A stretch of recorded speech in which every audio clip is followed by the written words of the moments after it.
Why would we want to separate once again when we became divided is when we fell? Let me tell you something that I posted up not too long ago, a Black Panther, an old Black Panther magazine cover from the 1960s. Right. And the front cover of it was Emiliano Zapata. The black brothers knew the power of the Mexican people. By posting that picture of Emiliano Zapata, they're honoring a revolutionist who knew had power. Who knew that, you know what, we're the same people, we're fighting for the same cause. The words of Emiliano Zapata was tierra or libertad, which was land or freedom.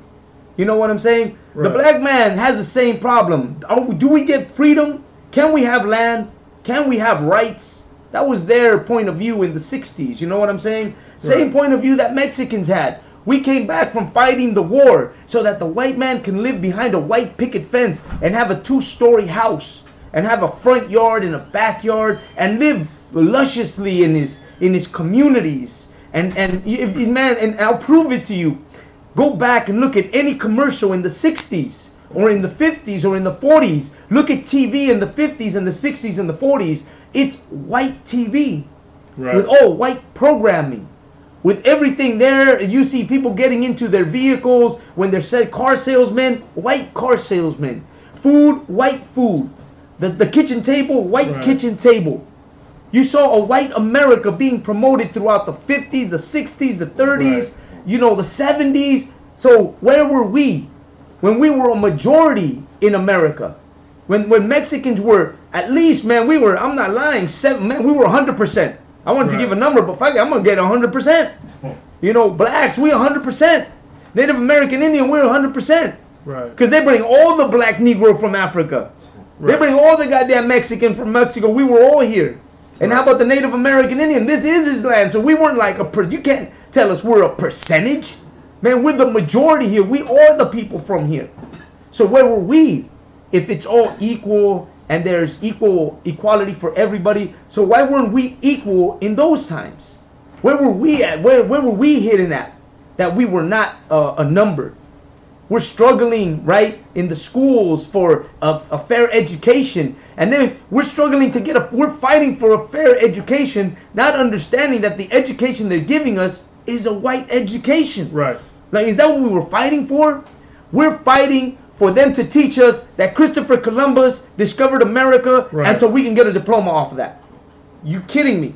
You know what I'm saying? Like, where was the common sense that we needed? I mentioned last week, right? We're over there going to the schools.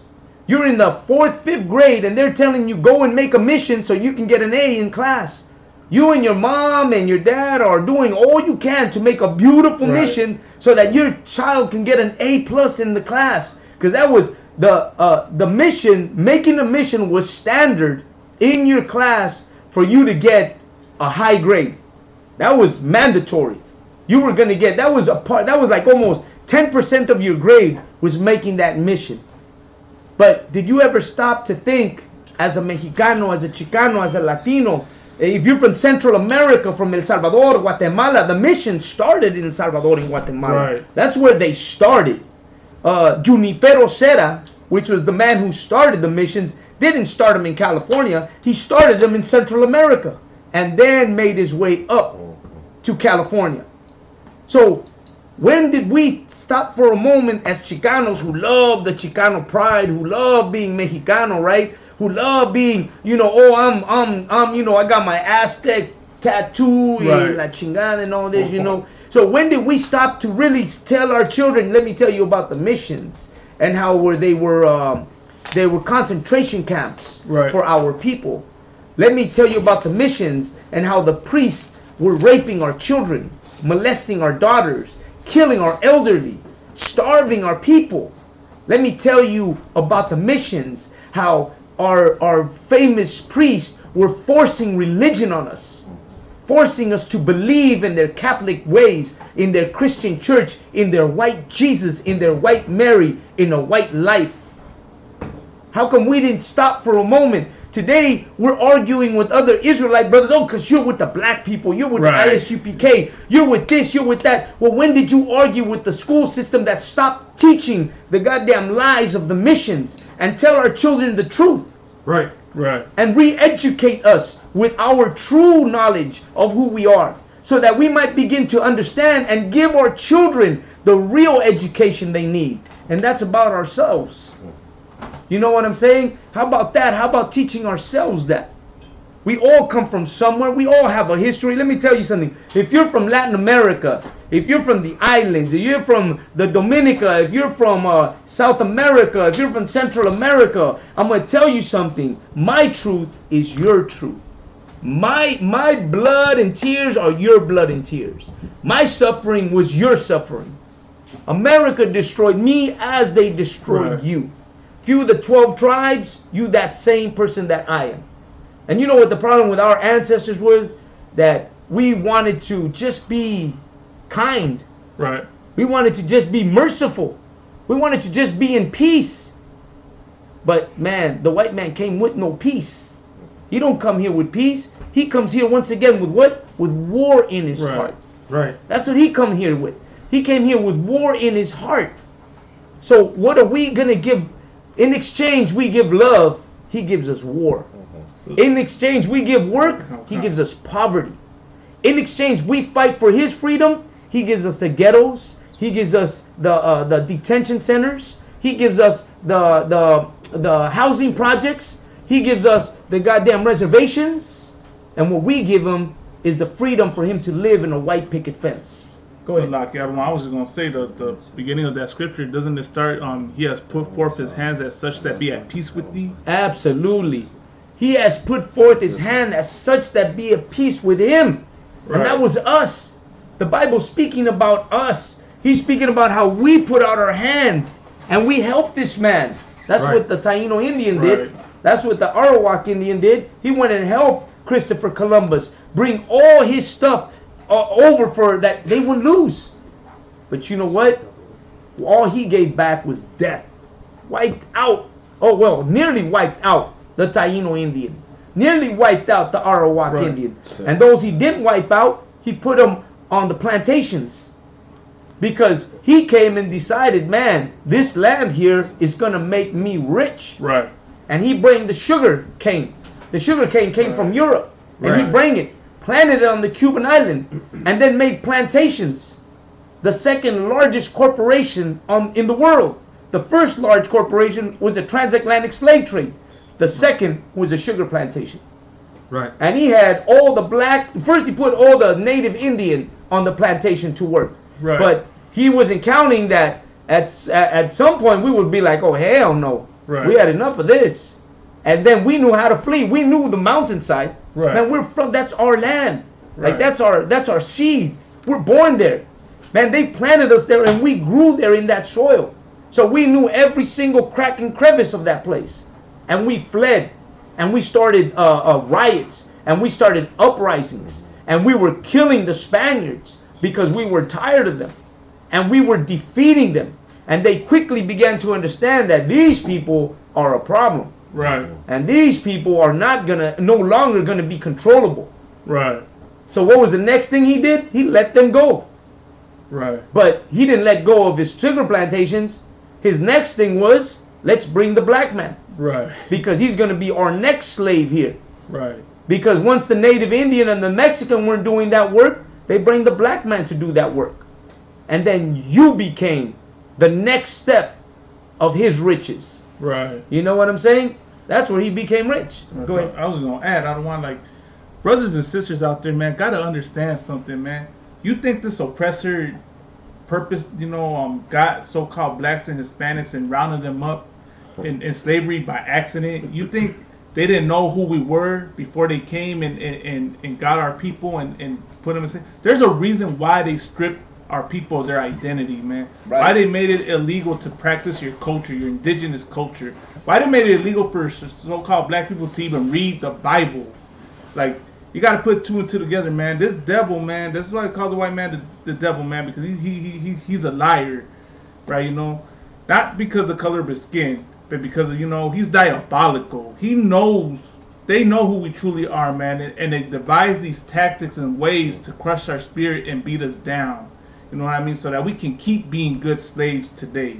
That's the whole purpose behind a lot of these moves. And then they pretend like they love us and they're down with us, and then things happen where they expose their true nature, man. What did Kamala Harris say, man? She was telling the immigrants and I hate using that word, man, calling us immigrants, but she was telling our people in Guatemala and Honduras and South and Central America to not come over here, that and that we're gonna use the fullest extent of the law and the immigration process to make sure y'all, that we'll deport y'all back.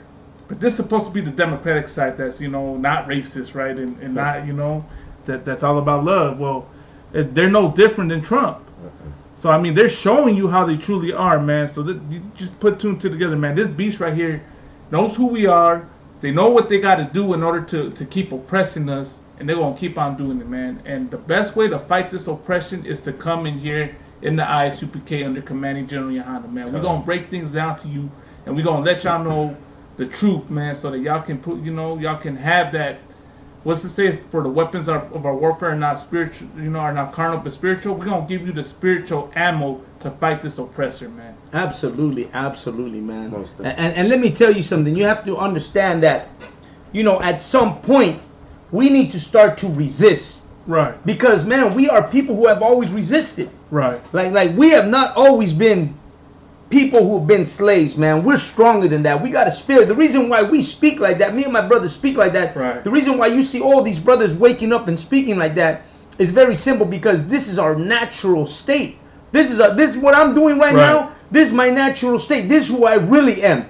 This is what you become when you realize, in other words, when you decolonize that mind, right. When you re-educate yourself, when you free yourself, this is what comes out of you. The brothers in the I.S.U.P.K, this is the outcome of waking up. Right. When you begin to speak, when you begin to call your people, when you begin to do this work, because this is who you really are. Right. Your ancestors were this. Right.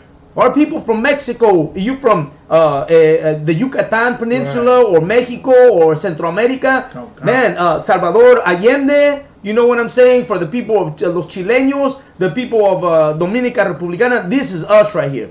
This is our people. This is the way we speak when we come to our senses. That's right. When we begin to realize who we really are, we begin to realize that we soldiers, that we warriors, that we revolutionists. Today, the people in Cuba have realized who they really are. Right. Because they have broken the chain that they had, and now they're speaking up.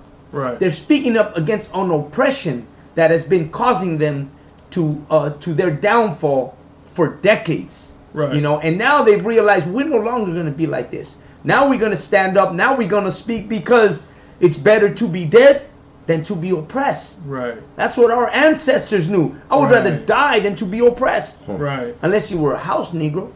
Right. Unless you were one of those, people who sold out. You know what I mean? But for us, for all of us, this is our natural state. Right. And we come here and speak because not because we want to have a class, but because we need soldiers. Right. Because we need people. Because we need other raza to come and stand by us, sit here in class, sit with us, come with us and speak. This is not an easy task. Right. No. When you see these brothers out on the streets, on what's called camp, right? Right. What's called camp. When you see those brothers, you're like, man, I can't go out to camp. Right. Well, because you ain't a soldier.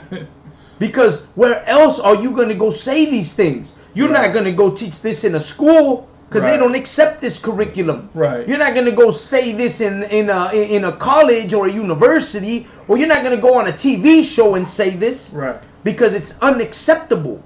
Because it's not American. Right. So then where are you going to speak this?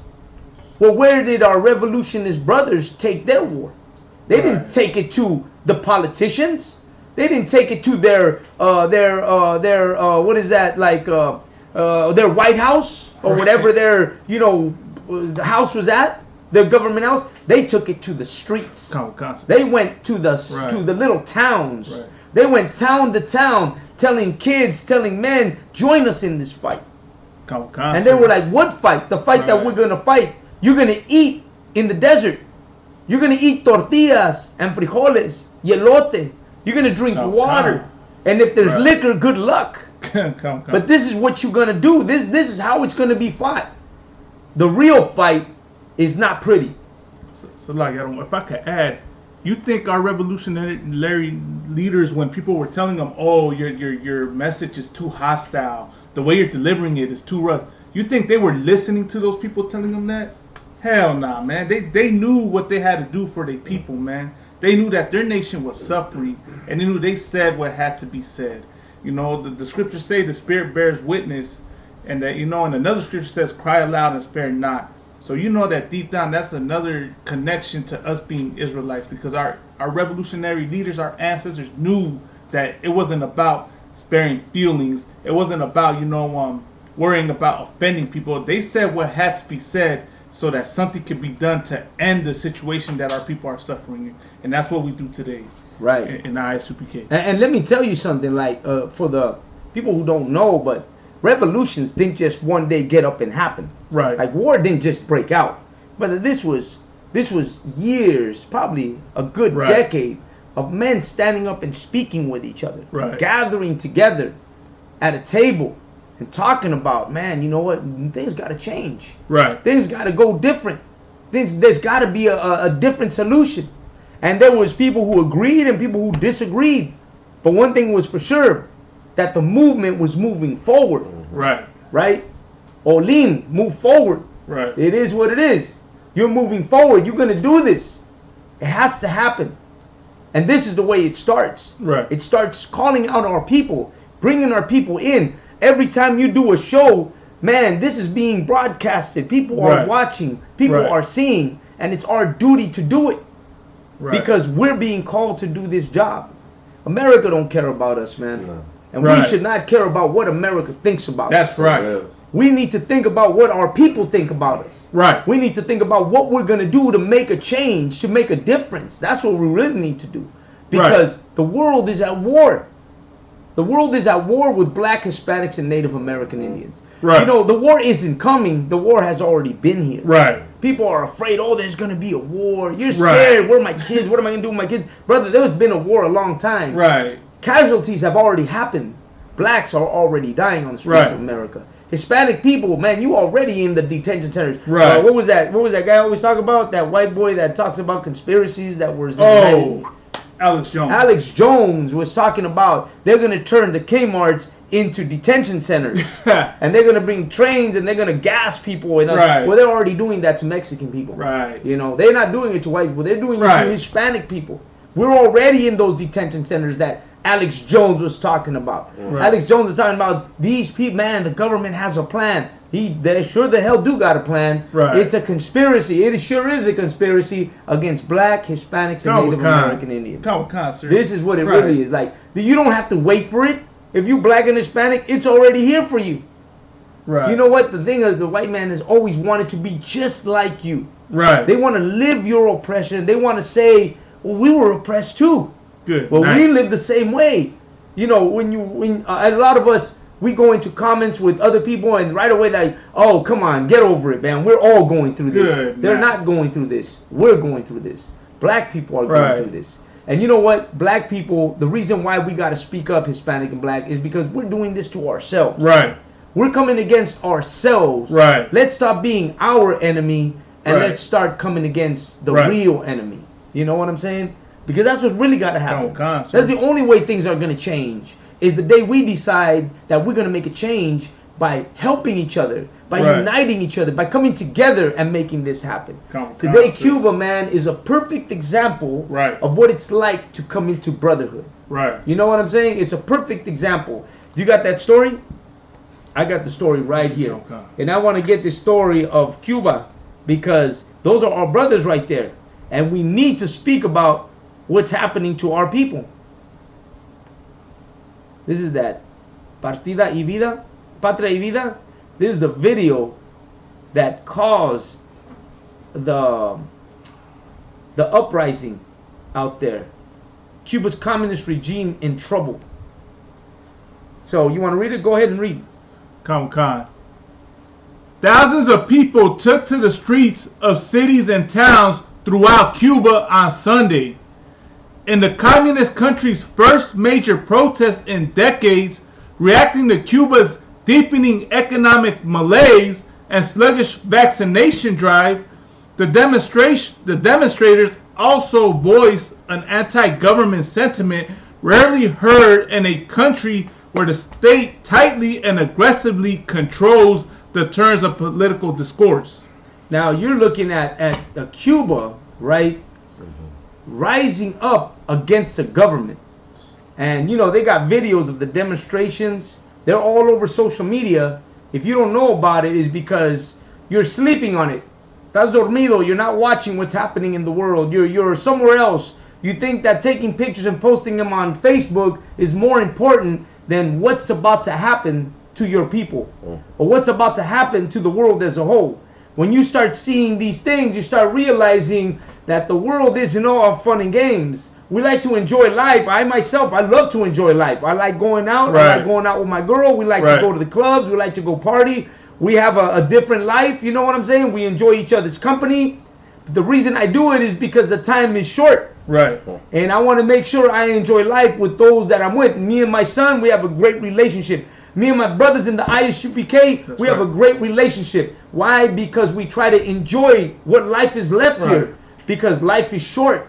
And let me tell you something. You gotta be really, really understanding when you start to see what's happening around the world. And what's happening in Cuba is just another portion of what's happening throughout all of Latin America. You saw the president of Haiti get killed last week. Today you're seeing Cuba get up and rise up. We saw Puerto Rico go down. People no longer love America in Puerto Rico because of what they did to them.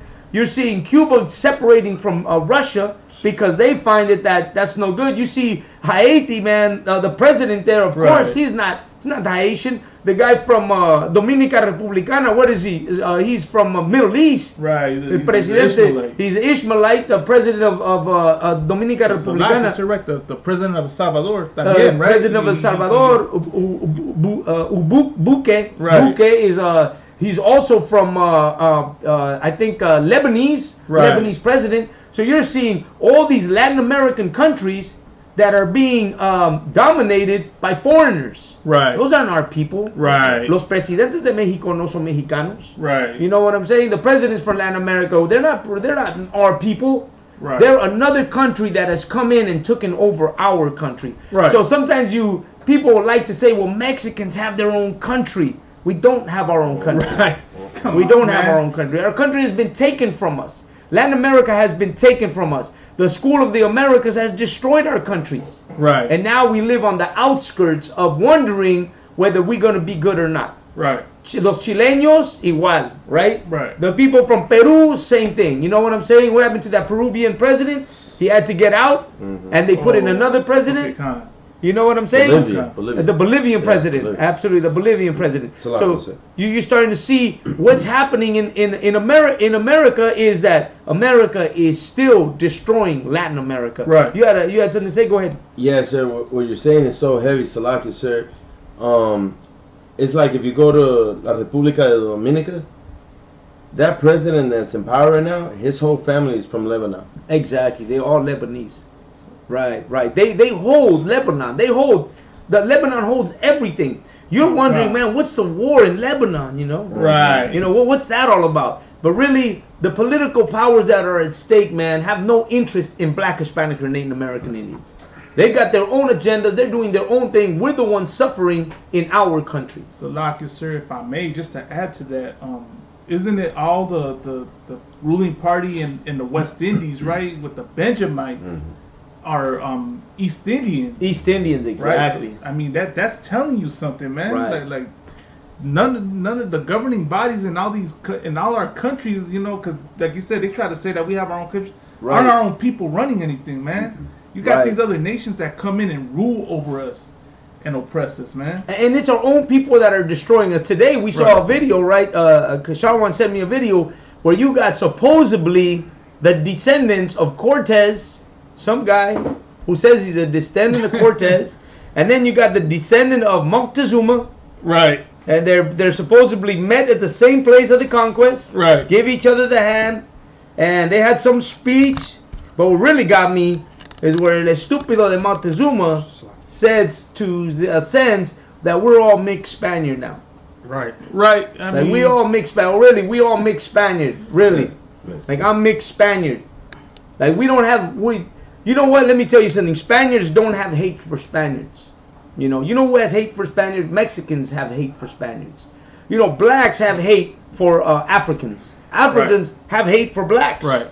You know what I'm saying? They understand the hate they have. Right. There can never be an understanding between us, because like if you tell me about, like, I've never had a Spaniard friend. Ever. Right. I've never known a goddamn Spaniard. Right. I've never known one. You know, have I ran into them? I probably have. And I understand by the way they are that they're just not my people. Right. You know who's another one that's like that? The Argentinians. Right. You know, man, I'm gonna tell you, a lot of Argentinians are not real Argentinians. They're really either German, because the Germans fled to Argentina during 1945 when the war. They fled to Argentina. There was I don't know if you guys ever heard of the Blancamiento. Blancamiento was when in places like Brazil and Argentina especially, the Europeans began to kill off the natives and flood the cities with European people. Right. And you're talking about the 1940s when they did this. Right. And they made sure to wipe out all of Argentina. If you look at Argentina today, there's no black people. Like, do you know a black Argentinian? Like, no. Right. There is none. But yet, the neighboring countries, they're all black. Right. If you look at the neighboring countries, there's a lot of black people. There's black Venezolanos. Right. There's black Peruvians. Right. There's black Bolivians. But there is no black Argentinian people. Good night. And if you understand the history of Argentina, you begin to understand how they did it to wipe out the black indigenous population, or the dark-skinned indigenous population of Argentina. Right. When you begin to learn that history, you begin to see that during their civil war, they made the blacks go out and fight without weapons because they knew they were going to get killed. Right. This is the way they got rid of them. You know, so when you begin to see the history of Latin America, you see the racism that has overwhelmed our countries, be it Mexico, Central America, South America, all these places. You know what I'm saying? Let me tell you something, man. Like, we don't call it the inconvenient truth for nothing. Right. You know what I'm saying? I don't call it, we didn't name it that for nothing. We're here to tell you hardcore history. History that you ain't heard nowhere. Like some of the stuff we bring out, you probably never even heard before. Right. You know, I learned all this stuff when I was in high school. I used to be all into this, and I never thought it was going to serve me for any purpose. Right. I always thought it was just some shit I was reading. You know? But then you come into the I.S.U.P.K. and you realize, well, all that stuff had its purpose. Right. And the purpose was saved for a certain time. Right. And this is the time it was saved for. It was saved for me to use as a weapon. Right. Like, I sharpened my sword a long time ago. Right. And then put it away. And now today I get to bring it back and use it against my oppressor. Right. That's exactly what they've been doing. They've been destroying our countries. And let me tell you something. The reason we're here is to call our people. Right. Because you need to come in here. And you need to help us raise up our people. And we need to join together as raza and bring our people together. Whether you're from Guatemala, El Salvador, Central America, madre where you're from. Right. The idea is we come together and we do this. We do this that we need to do. The more they see us, the more that come in.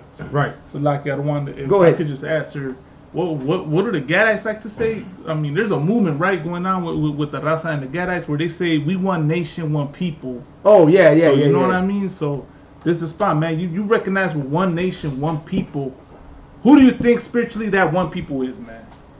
I mean, what we had to. That means that we're one Raza, we're one people, man. Absolutely. Who is that people? And I ask that, you know, to anyone out there. Who is that people? Who are your ancestors' ancestors, man? Absolutely. And let me tell you something. We got to understand that even though, you know, we have a history in the past of coming against each other, we've always had this thing. You know, there comes a time when we start realizing that the reason that we've had things against each other is because of our ignorance. Right. Our ignorance has drove us away from each other. Our ignorance has separated us, man. That's what really separated, man. And it's very simple to see. On the streets, before we even knew about truth, on the streets, we separated each other through a block, through a hood. through a street. Our culture of being cholos was a destructive culture. Right. You know, today I keep seeing it try to come back as such a great culture, man. I keep seeing that, man. I see how they want to honor the cholo culture.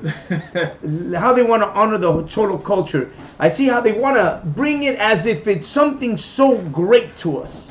You know what I'm saying? I see people always man. you know, we want to bring back the shirt, we want to bring back the hat, we want to bring back, it's such a great culture.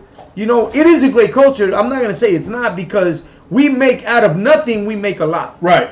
We made a lot out of this culture. We made a lot living in poverty, living in the housing projects. You know, we managed to, you know, put something on that when we had no money, we would get, what was that, the Dickies? Right, the Dickies, the Dickies, the Beanos, the Ben Davises, Ben Davis, you know, the what was that, the Winos, the Winos, you know, we had the Winos, the karate shoes, the white T-shirts, you know what I'm saying, the bandanas, right. You know, we had these things that cost nothing, while the white man was wearing designer clothing. Right. We were making the best of whatever we can get a hold of. And we were making it look good. So, like, sir, what was it? You know, because you mentioned the cholo culture, right? What was that one cat? That whole thing going on amongst the Gadites right now, amongst the indigenous community, right? You had that one cat on Choloani, iron jacket. Oh my God! I mean, you know, you come to find out he's an Edomite. We're gonna go into that in a minute, bro. Because you absolutely, man. I'm glad you reminded me about it. But you know, let's and you know what? I'm even gonna post them up for a minute. I wanna. You know, you want to watch this. You got to see this. This is, man, don't miss this. Okay, let me bring him up. Because you got to see this. Because we're talking about culture. Like, our culture is such a beautiful culture. Right. We've known how to make the best of the worst. What is Cholo? Iron jacket, I think, is the other translation of his name. I know he calls himself Choloani. Choloani. Oh, here he is, Choloani. This is that guy right there, because he's this guy. Oh my God! And I gotta, man. Jeez. Good night, man. Okay, so yeah, let's get you guys over here real quick. So, you know, we made the best of our demise, for to say. Pero mira, that's him right there. See that? I want the brothers to see this guy right here. And let me bring this one. Oh look, here's a good one. Here's a good one. You see that?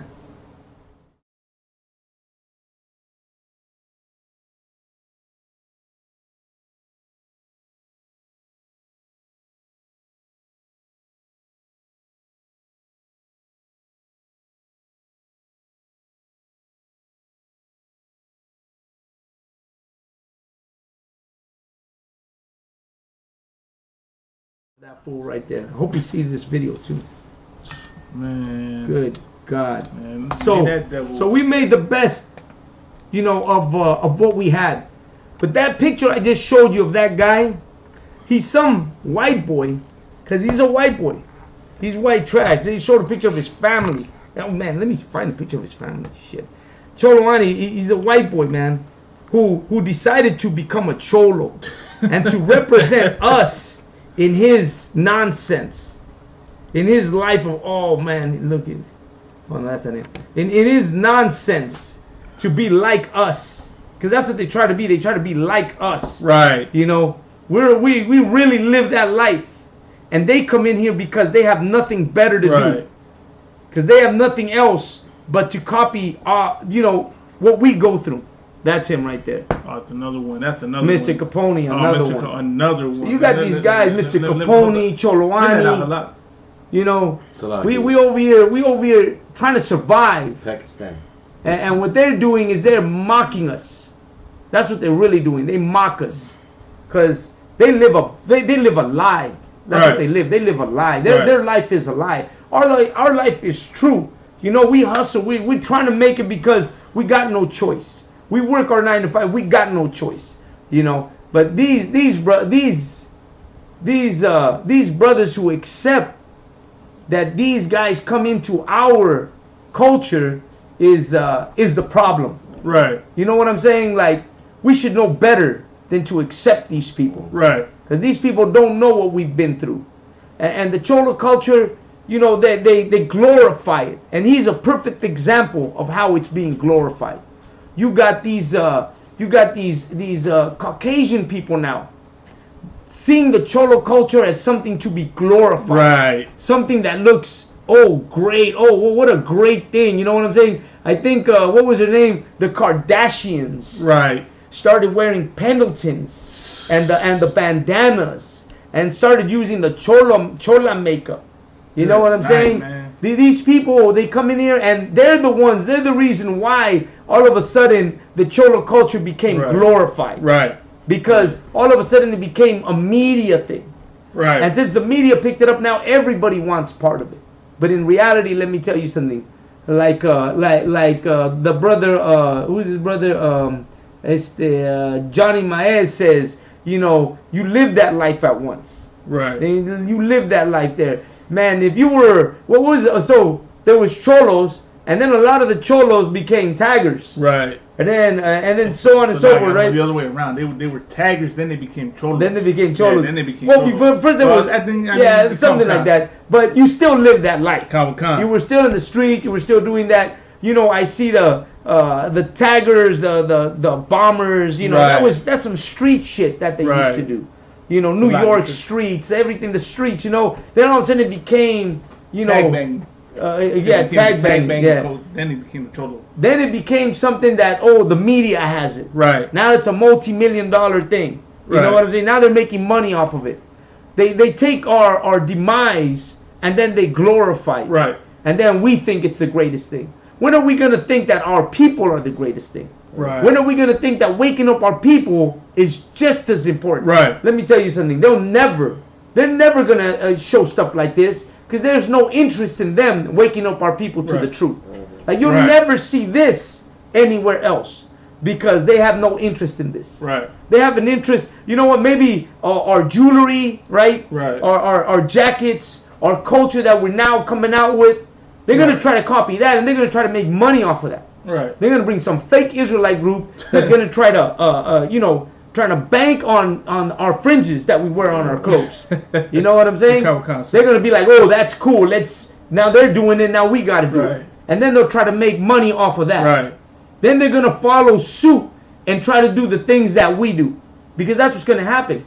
Right now, we're the only ones wearing fringes on our pants, on our jackets. Right. We're the ones doing all the fringed out this and that and wearing our headgear and everything. Right. You know what I'm saying? And the headgear, you know what I'm saying, and everything. And soon we're going to start seeing that since it's making money, since black and Hispanics and Native American Indians have got a hold of it, well, now it's going to be worth something. Right. Now they're going to think, okay, wait a minute, that's worth something. But that's what we're teaching is worth nothing to them. Right. Because what we're teaching is truth. And it's a truth that is not convenient to them. Right. But they're not going to like that.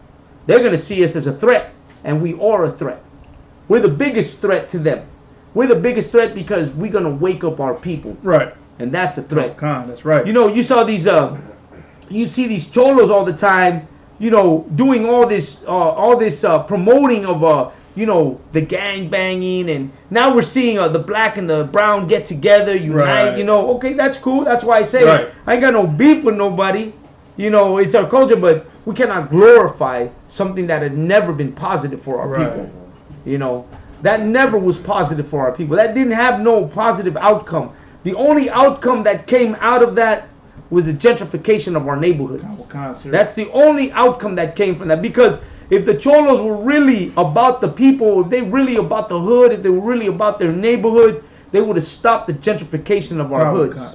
So they would, go ahead. I just want to add this, sir. The cholo culture is ours, right? The stilo and everything, right? But the drive-by shootings, the gang banging, the killing your own brother, the claiming of a block, the rocking of the red and blue, the drug dealing, the crime, that's not our culture, man. You cats out there, you brothers out there, man, are copying the so-called white man when y'all do that. That's ultimately why a lot of you brothers out there, when you gangbang and shit, you got names like Capone and what's the other, you know, but you got names that you call yourself Machine Gun Kelly. Machine Gun, you know what I'm saying? You model your whole organization off the Italian mafia, off the Jewish mafia, off the Irish mafia. You're copying what the so-called white man does, man. So that whole part of it, the killing, you know, the crime part of it comes from our oppressor. It's not our cultura. It's not our culture, man. So I just wanted to add that out of one. Man, absolutely. And let me tell you something. That's why it's important that we get away from all that, man. We start, you know, this that's happening now to our people. This thing about realizing who we really are. Right. Waking up to our true culture. Right. And doing the right thing, which is calling our people. This is what we need to be pushing. Right. This is what we need to be looked at as, man, this is the ultimate goal right now. This should be this is a mixture between gangbanging, right, revolution, right, fucking straight racism, right? You know, separation, education, real education, right? This that's happening here is the perfect pot of everything that should be us. Right. This right here. Because right here, we about our people. Right. We about unity of Black, Hispanic, Native American Indians. We about unity of Hispanics. We about re-educating our people in the real sense, right? We are separating from those that oppressed us, right? We're saving our neighborhoods. Right. Because, you know, the outcome of this is you have to see in the future, like, what did they say? You got to see 5 years ahead. That's the business plan. You got to have a business plan. Right. Right? Isn't that what they tell you when you take a consumer and shit like that? You know, they tell you you got to have a 5-year plan. And then you got to have a 10-year plan that enables you to, by the time you get there, that's it. But the 5-year plan is that if you can endure the 5 years, you can make it to your 10-year plan. So, like, sir, if I could add, we're about decolonization. Absolutely. So we're on the not a 5 or a 10-year plan. We're on a master plan. That's right. This is what this is. This is the master plan. The master plan is to unite our people once and for all. Black, Hispanic, and Native American Indian. Right. We're about helping our people, Black, Hispanic, and Native American Indian. That's right. And the next time you're out on the street and you see the white man begging for money and the black man begging for money, make sure you give your money to the black man. Make sure you help your Mexican brother. Make sure you help your Native American Indian brother. Make sure that your plan fits the master plan, so that those that are in need should be our people that we watch after. The black man needs to be looked after. The Mexican needs to be looked after. The Hispanic and the Native American Indian, we need to look after them. Because ain't nobody looking after our people. Right. We fighting each other, killing each other, and we're letting them get away with everything. And you know what? It's time that we realize that re-education means rethinking the way we see things. And this is where it's at. You know, I'm gonna get on another topic here real quick, because we've been talking about how we can come together, you know, and the things that happen to us. And it's important, man. We got to know all these things, because it's part of waking up. This part of waking up, man. The wake up is not easy. What is it? The red pill or the blue pill? Right. Well, both pills, man, have an outcome.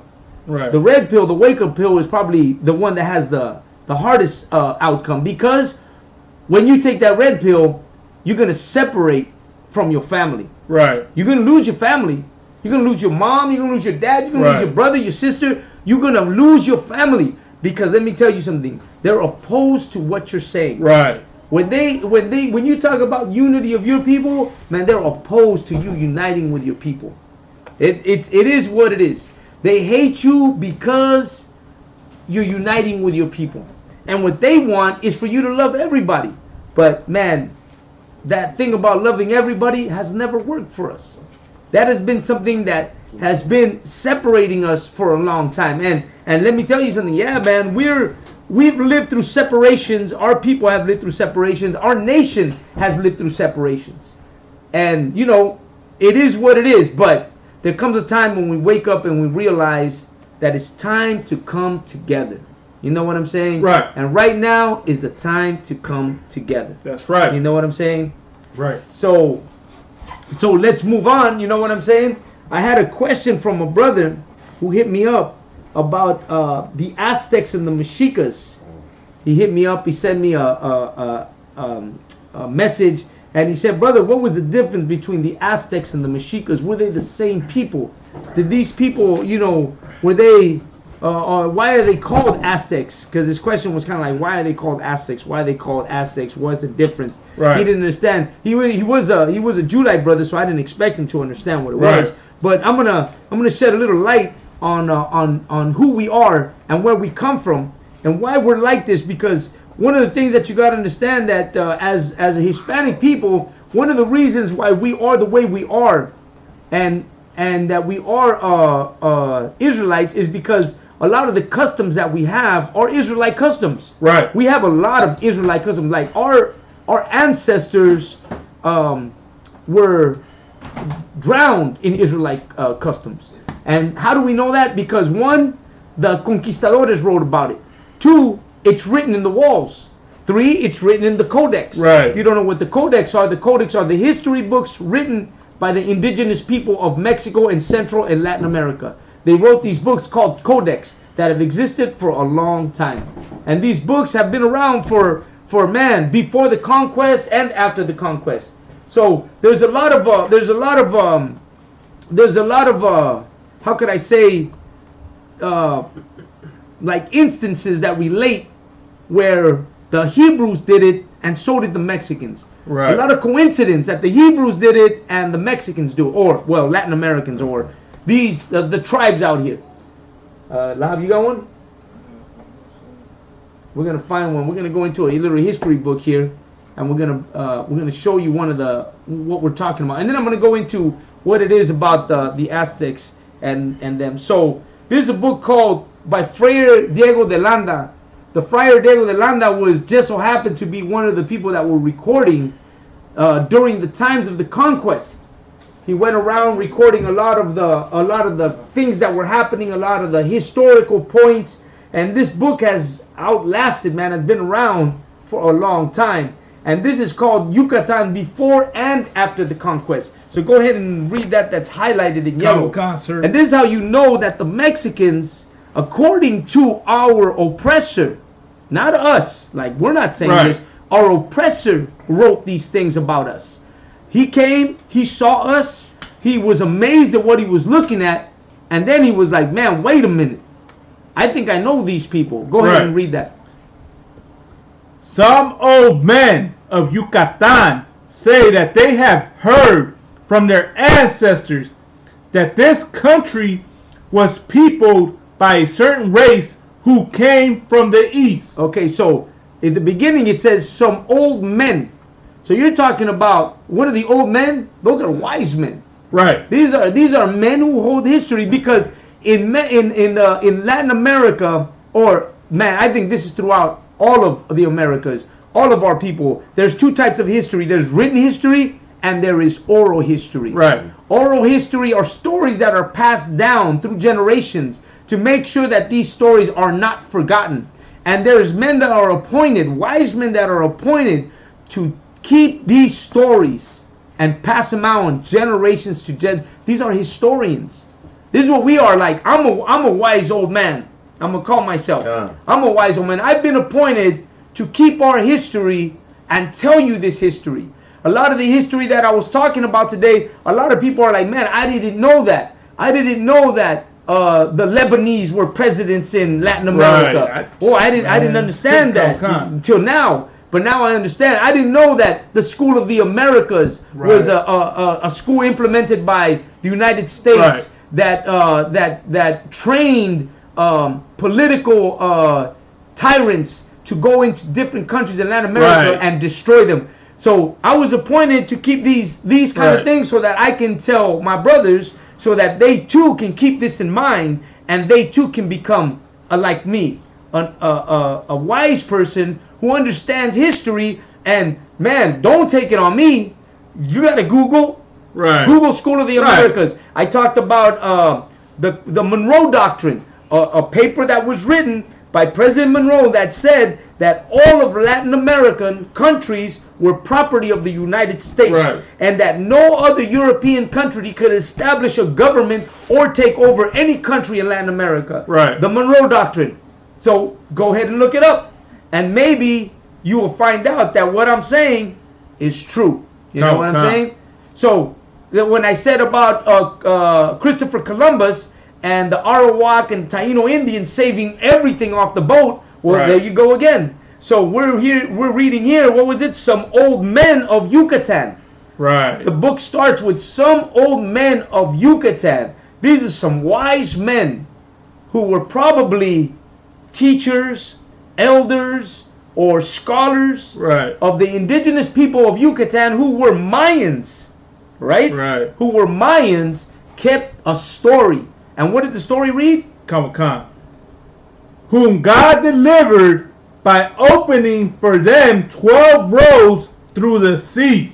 Okay, so it says, read it from the top again. What did these old men say? Some old men of Yucatan say that they have heard from their ancestors. So some old men from Yucatan, these are Mayan people, heard from who? From their ancestors. From their ancestors. So their ancestors, these are people that are related to them. Right. Told these wise men this story that we're about to read to you. This is their history of where the Mayan people came from. They're giving this story. They're telling you where Mayans came from. What did they say? They came from where? From the Dire Straits, or what is that? Oh, the Bering Strait. The Bering Strait. And they came through the snow. And other people say they were born from corn. And, you know, different things. From clay. But what did they say they came from? Go ahead.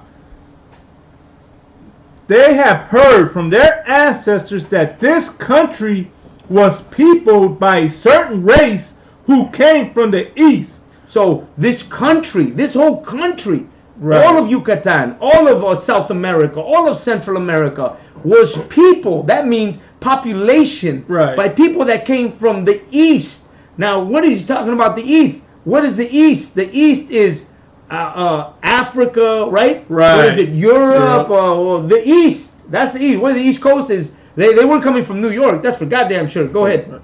Whom God delivered by opening for them 12 roads through the sea. So God delivered them. So they understood there was a God. The Mayan people knew God, who what? Delivered them through how many roads? 12 roads. 12 roads. Those are the 12 tribes. Right. Those are 12 people, 12 tribes that came from through what? Through the sea. Through the sea. Continue reading. If this is true, all the inhabitants of the Indies must be of Jewish descent. So he went on to say that if this story that these elders are telling us is true, then all the inhabitants. And he called it the Indies because he didn't know what it really was. But he's calling it the Indies, Friar Diego de Landa. But he's saying they have to be what? Jewish. They have to be Israelites. Really is what Jews. But there's 12 lost tribes. And this historian who was during the time of Cortez, during the time of the conquest, he himself says that the elders told him that his people, the Mayan people, were crossed from a road of the sea.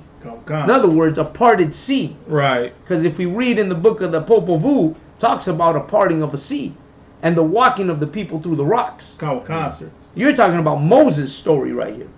You know what I'm saying? That's what you're talking about. Go ahead. If I could ask, sir, it's another thing too. It's been brought out, right? Like it's been brought under investigation that the Bering Strait theory, right, saying that our indigenous ancestors crossed over from Asia over here, you know, on a land bridge. That whole theory is based in white supremacy, because basically the white man was trying to say that our ancestors were too primitive to be able to build ships to sail the seas. Absolutely. You know what I mean? Absolutely. And here we're hearing, you know, the old men of Yucatan saying that our ancestors crossed over from the seas, man. Where's this whole belief that we weren't smart enough to build boats and ships to sail the seas, man? Where does that come from? You gotta ask yourself that. Absolutely. And if you go to the beginning of the show, we were talking about how they think we're stupid.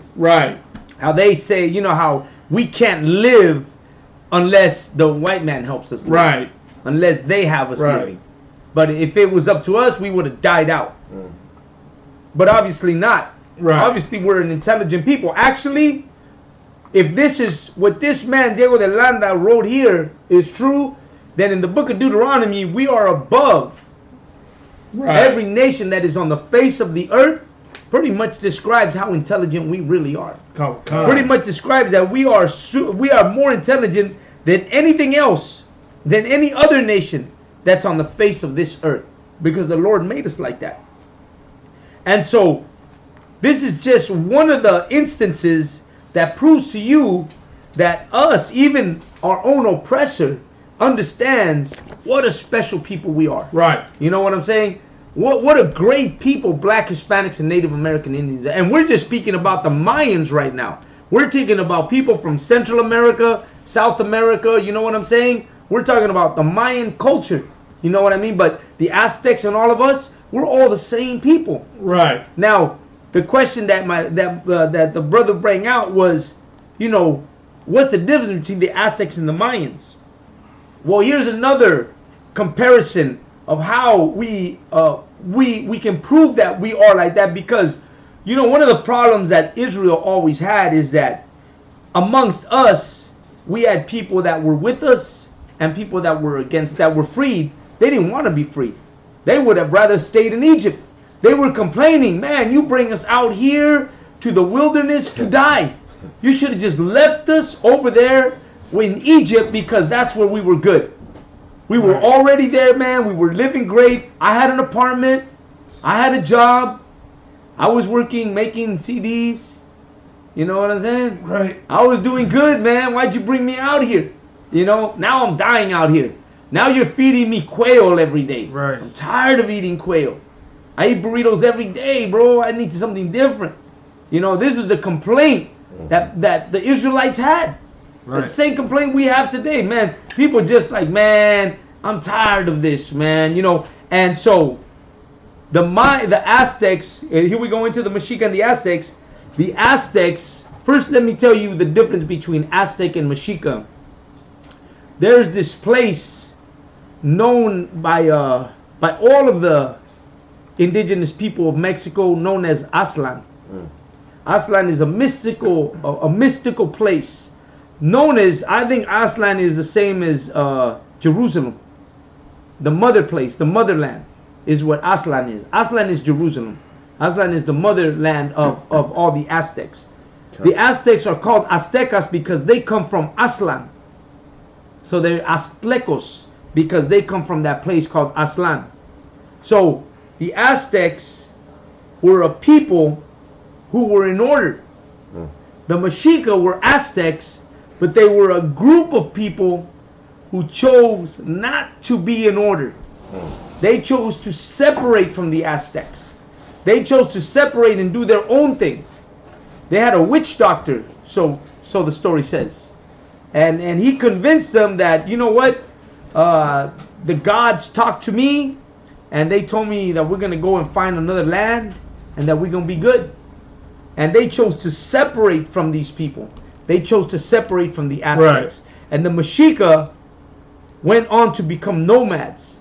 And the Mexica had problems when they would come to places to try to establish themselves, like Texcoco or other places. They had problems because these people wouldn't accept them. Because one, they sacrificed people. Right. That's what Aztecs did. Aztecs sacrificed people. Not all Toltecs didn't sacrifice people. Not all of them sacrificed people. But the Aztecs had a bad habit.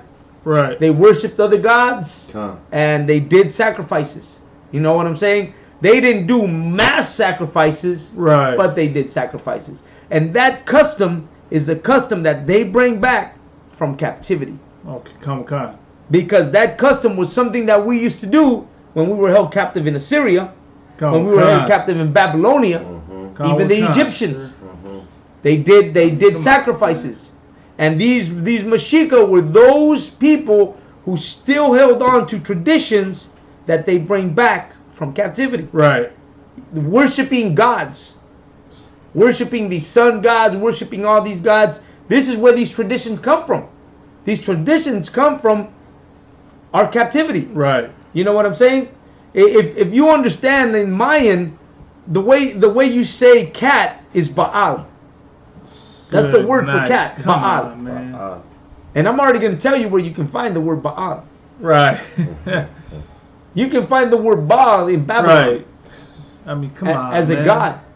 And if you look into the Mayan language and you look for the word Baal, you'll find that it means cat. Wow. You know what I'm saying? So they're using the same terminology that they once knew in captivity. Right. You know what I'm saying? So not only did we bring back traditions, but we bring back also superstitions. Right. And ways of life. And with it, we bring a lot of destruction to our own people. Right. You know what I'm saying? Because a lot of us, just like when we were in Israel, a lot of us wanted to serve God, but a lot of us didn't want to serve God. A lot of us preferred to be, you know, the way we are today. Right. Today, a lot of us want to serve God. A lot of us come into the UPK and say, man, I'm going to serve God. I'm going to be a righteous man. Right. But there's a lot of us who don't want to be righteous. Right. You know what I'm saying? There's a lot of us who want to continue being unrighteous. Right. And coming against the word of the Most High. Right. A lot of us don't want to, you know, leave the shrimp, pork, and lobster.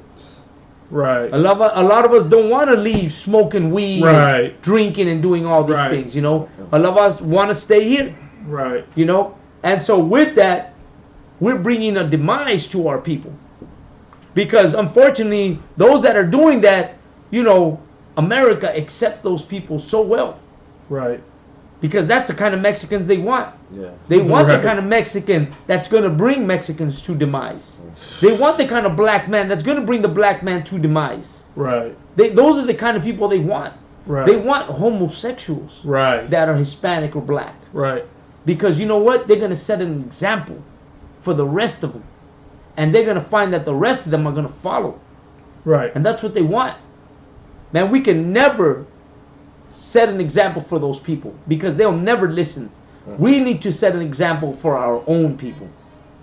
That white man, he's never going to listen to what we have to say. We tell the white man, you need to apologize for everything you've done to us. That's what you need to do. Let me set you, we bring them and they kiss our feet, our boot.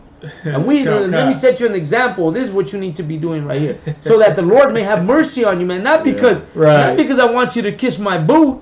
Right. Even though it looks great on camera, but I'm really doing it for you can get some mercy. Right. Because I do share compassion. Right. You know, because what better than me not saying kiss my boot? Constant. If I didn't tell you to kiss my boot, man, you'd face death. Salak, y'all don't want to. If I could ask, sir, you know, that just comes to show how compassionate so-called blacks, Hispanics, and Native Americans are. Because after everything that the oppressor and the colonizer has done to our people, we still trying to find a way to love these people, man. We still trying to find a way to save them. Right. A brother's brought out, man, like, we trying to give the so-called white man the salvation that we don't even got. Right. You know what I mean? Right. So, I mean, that says a lot, man. That speaks volumes about who we are as a people. Absolutely, man. Absolutely. I mean, even you know, the brothers all across the nation, they're out there preaching, and they're like, but wait a minute, white man, you could have mercy. The Lord might show mercy on you. You might become my slave. Right. You know, and the Lord will have mercy. You don't have to die in nuclear war. Right. Your family doesn't have to. You could actually have some kind of, you know, some life left in you. Right. All you got to do is kiss my boot. Lick my boot. And the Lord will have mercy. Man, we still have the moment to find compassion for them. Right. And give them that benefit of the doubt. Right. That they might find some compassion from the Lord. Right. You know, and for all they've done to us, we should skip that page. Just the way the Catholic Church skips pages. Right. And the Christian Church skips pages. Right. It doesn't tell us who we are. Now see, that's a demonic person right there. Right. That's an evil, wicked person. The Christian pastor, the Catholic priest, they're wicked because they don't tell blacks, Hispanics, and Native American Indians that they're God's chosen people. Right. They'll never tell you that. They have never, ever said that to you. Right. Even though they pray to a black Madonna. Good night. But they will never tell you that. You know why? Because they do not have any compassion in them. They have no love for you. They don't care about you. In such a way that they prefer you to always stay ignorant. Right. And to never understand who you are. And if you don't know who you are, then how can you ever be, be a somebody? How can you ever be God's chosen people if no one ever told you were? Right. So you know what? The I.S.U.P.K, they did everybody a favor. Right. They came forward and told everybody, you know what? We're about to break down an inconvenient truth. Right. You're God's chosen people, Black, Hispanic, Native American, Indian. Those words right there have got to be the most powerful words ever spoken in history. Right. Since the dawn of time. Right. Since the end of Christ. That's right. That has never been said. And today, the Black, Hispanics, and Native American Indians in the I.S.U.P.K have been told to come and say these words. These words that are worth more than gold. That's right. That are a foundation. Right. For every man, woman, and child who is Black, Hispanic, or Native American Indian. Right. That man, that you're God's chosen people. Right. Man, those words right there are got to be the most important words of your life. And of the lifetime of any Black, Hispanic, and Native American Indian person. You know what I'm saying?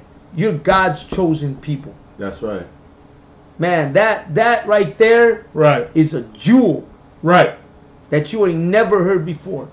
That has been hidden throughout every single century. That's right. Decade. In time. And now you get to hear it because people like me and Kasharwan and Malakma and all the brothers who come into the truth have taken an oath to come out here and wake up our people. Right. That's right. That's right. You know what I'm saying? And those few words, man, have to be the most important words that you've ever heard in your whole entire life. You know what I'm saying? So, just to go back real quick and to answer that brother's question, the Mexica and the Aztecs were the same people. The difference was the Mexica were an unruly people that decided to separate and do their own thing. And yeah, they raised the kingdom, but they raised it wickedly. Right. And they raised it through maliciously and through doing things that the way they weren't supposed to do. Right. And the kingdom fell because people didn't want to serve these people no more. They didn't want to pay tribute to them because a lot of people hated them. And the separation of our own people caused our demise. Right. The idea to not pay tribute to kings because they held the kingdom was our demise. The Lord said we're a people of tribute. Right. We had to be. That's what the Lord named us. So for us to turn away from it causes our demise. Today, to separate yourself from your black brother, your Native American Indian brother, or your Hispanic brother, and to separate yourself from doing this truth or from doing this work, really, is the demise of our people. Right. That's what it really is. You know what I mean? Did you have something to say before we get out? Go ahead. I just want to say this, Adawan. I mean, what you brought out in this class today is heavy, man. You know, and to say this, man, what's the difference between the Aztecs and the Mayas? And to understand that, just like back then, you had different indigenous tribes and whatnot. It's no different than today. Like the scriptures say, there's nothing, new under the sun. Right. There's a reason why, there's a distinct difference between, Guatemaltecos and Salvadoreños. Absolutely. A difference between Mexicanos and Puerto Ricanos. I mean, you can even take it to a smaller level when you got the difference between street gangs and whatnot. Like, it's just in us, man, to have our own little sets and whatnot, and carry ourselves a certain way and have a certain stilo about it. So I would say that's the way it was back then with our indigenous ancestors. We had different tribes, just like in today we had different, subgroups of people, man. But in reality, we all knew, like today, we all know that we're all the same people, man. That we're all really the same race, and we all have a common ancestor. Absolutely, man. Absolutely. Man, let me tell you something.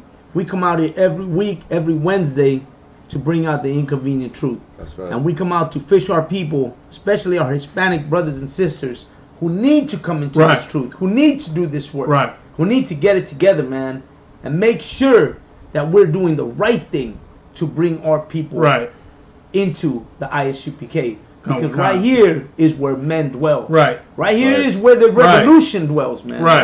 Right here is the revolution. Esta es la revolución. That's right, You'll never Alma. see it anywhere else. You'll see it right here in the ISUPK. I want to thank everybody who watches every week, man, and tunes in. You know these classes is heavy. You know I'm going to That's throw right. out that truth. And you know I'm going to read those books Right. and bring out that important information that's going to help you out. You know what I'm saying? Man, change your life. That's right. You know what I'm saying? Grab a Bible. Right. Do your studies. Stay on these classes, Right. man. Change yourself. Because the time is short. And we are the appointed people. And if you a brother, man, come into this truth. That's right. Sit down with us Right. no matter where you're at, man. We got classes all over. You know this already. That's We right. say it all the time. We Right. got classes everywhere.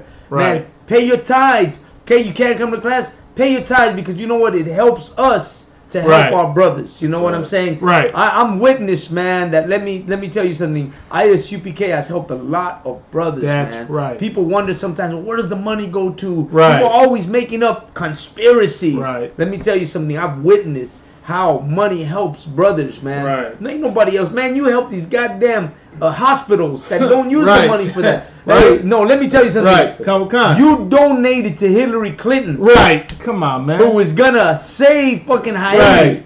Right. And look at the condition it's in. Come on. You donated to help Puerto Rico. Right. And they never got the help they needed. Come You know what I'm saying? So let me tell you something. The help here is real. Come sir. So go on to the ISUPK. Pay your tithes, man. ISUPK.com. Get the info you need. You know, log on to the shows, man. Monday through Monday there's shows. Right. I know there's shows Right. Sundays because I always see that. No shows on Right. Sunday. But I see shows on Sunday anyways. Right, Man, 365. stay logged in. You know, if you're on Facebook, I'm going to recommend this, man. Get yourself a new Facebook page. Right. And put on all the brothers of the ISUPK. Right. Get yourself a new, start yourself new. Get yourself new, man. Get yourself a new name. Get yourself a new identity. Right. Right? Come into this truth. If you don't have your name yet, right? If you don't have a Hebrew Right. name, come into this truth. Come to our classes. Get yourself a Hebrew name. Let me tell you something before I go. I'm going to tell you something, man. Getting a Hebrew name is so Aztec. Right. It's so Mayan. It's so Native American Indian. Right. Because that's what we used to do. Come Like on. our ancestors, it was imperative that our elders, our wise people would help us to give names to our children. Right. You know what I'm saying? Names that had meaning. You know, not Luis Hernandez Right. or Hector Montezuma or some Spaniard name, but the name that's given to you because of the work you do and the person that you are. Right. And then even better than that, that once you have your name, you know that it's a challenge to honor that name. Right. And to always try to do the right thing to make sure that your name has good standing. Come. You know what I'm saying? That's right. To make sure that your name is honored, not only by yourself, but to everybody around Right. you. You come into a family, this is a new family right here that you're going to come into. You come into the Right. ISUPK, man, brother, sister, you about to come into a family. Right. We care about that you're on drugs, man. We care about it. Right. You got a drug problem, you're going to Right. talk to us. We're going That's to help right. you. We're not going to turn you away. We're going to tell you, sister, brother, man, we need to help you out. Right. You know, you need some counsel. We're going to help you. You got family problems. We're going to help you with your Right. family problems. Man, you know, brothers in the truth, I see brothers always talking about, hey, man, you know what? I need some ends, bro. I need some gas. I can't get to work. Brother, man, bam, here you go. Let's help Right. this brother out. You know what I mean? This is the kind of things that we do to show that family is important. And more important than family is the Hebrew family. That's right. Us Israelites, man, us UPK brothers and sisters, man, we got to show that love that was lost, Right. that has been diminished. That's right. Let's start it right here. Let's start a new way.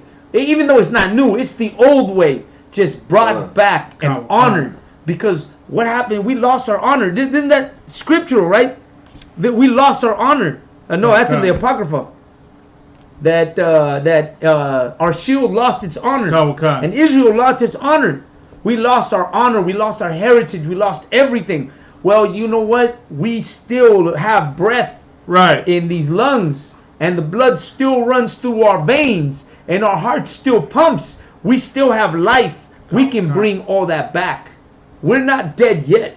Each one of us will bring back that honor and help to establish a foundation, not for us, because, man, a lot of us on the way out, but for our children. Right.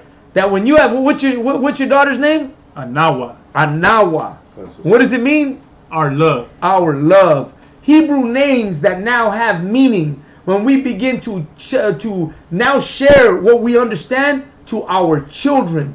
Our children will grow up and wonder, why is my name Anawa? Well, baby, because you're a Hebrew Israelite. Right. And now the history you're going to teach your children is going to be different than what you were taught. Right. You're not going to be taught lies in these schools of America. You're going to be taught truth in the schools of your people. Right. You're going to be taught the truth of your heritage, of your culture, of your people. Right. We're going to honor who we are once again, and we're going to become strong. That's right. We don't need America to make us strong.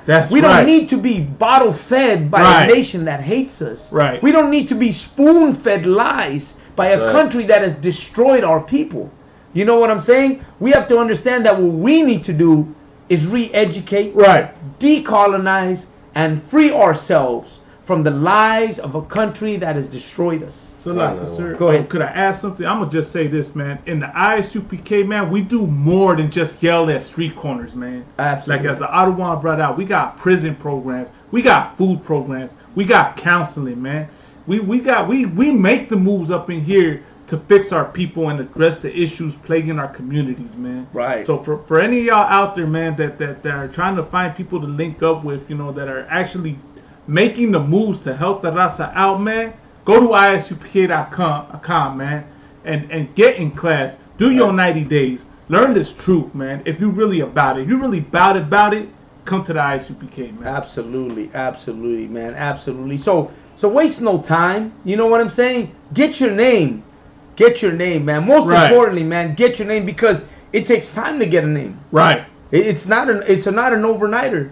It takes time to get your name. Get your name. Prove to yourself that you are a somebody. Right. Prove to yourself that you are making the right moves to get to the right place. Right. And that is to reestablish what has been lost. Right. And once again, not for you, but for your children. That's right. Man, you know what I'm saying? This is for the kids. We're the old folks, man. We the wise ones. Right. We the elders. Okay, you want to call us elders? We the elders, man. If that's what you want to call us. But we the wise ones, man. We the priests. We're the prophets. That's right. So let us establish what our children are gonna follow. Let them no longer follow the schools of the Americas. Right. Let them no longer follow the lies of the nation that has destroyed us. Right. Let us stand up and begin to re-educate our children, so that they might educate their children. And us, we're the ones that are breaking the chain of lies that have existed throughout every single generation before us. Right. Ain't that right? That's now, right. We're the I.S.U.P.K. California. This is the Inconvenient Truth. I want to thank everybody for watching. Once again, as always, man, we're here every Wednesday, man, giving you the hardcore truth, man. That's right. Man, contact us, I.S.U.P.K. California. We are in San Bernardino. You can always come to our classes Wednesdays and Thursdays. There's a class on Monday, a class on Tuesday, a class on Friday. Man, 25/8. our oppressor don't sleep, so neither can we. Right. We always got these classes. And of course, if you're in Northern California, you know there's classes there. Right. Arizona, you got the classes in Arizona. Las Vegas now's got classes too. So make sure you hook up with Las Vegas. All across the nation, man, there is no excuse. I read in the biblical sense, it says this word will be preached all around the world. Right. That's right. Right? This will be preached all around the world, man. The priests and prophets will speak everywhere. Right. And then the Lord will come and destroy this place for what it has done to us. You know what I'm saying? Right. So with that, we want to thank everybody for watching the Wada. Till next week, Shalom, Yahweh Ba'ashim, Yahweh Shai. Shalom, Israel. Shalom. Shalom.